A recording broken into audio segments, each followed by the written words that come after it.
ভারতের জাতীয় পতাকাকে অবমাননা করছে। কে জানেন? জানেন তো?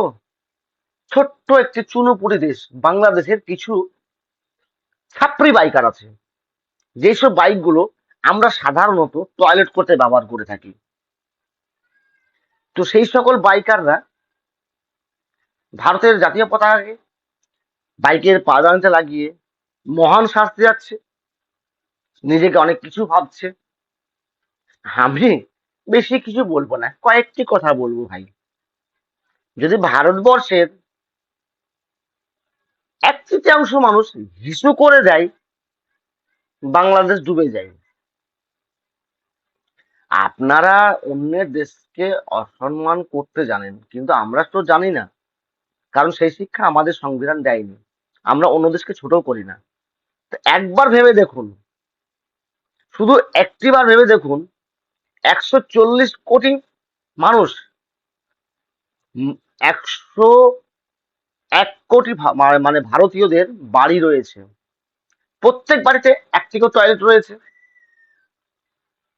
ওই টয়লেটের মধ্যে বা টয়লেটের সামনে যেখানে আমরা পা দিই, সেখানে যদি বাংলাদেশের পতাকা লাগিয়ে একবার দাঁড়িয়ে চেন করে হিসু করি, কেমন লাগবে?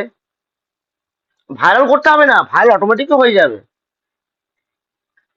আমরা ভারতীয়রা কখনো অন্য দেশকে অত সহজে অসম্মান করি না। আপনাদের এখনো সময় আছে, আপনারা শুধরে যান।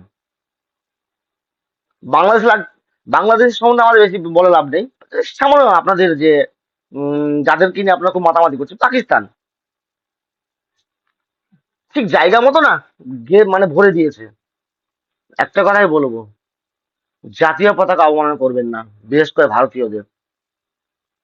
এইখানে লাগে, এইখানে এইখানে একবার যদি মাথা গরম হয়ে যায় না, বাংলাদেশ ছিল সেটাও ভুলে যাবেন। মানচিত্র মুছে দেবো।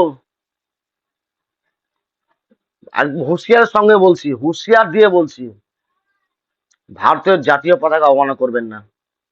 আর যদি করেন, জায়গা মতো ঢুকিয়ে দেবো কিন্তু।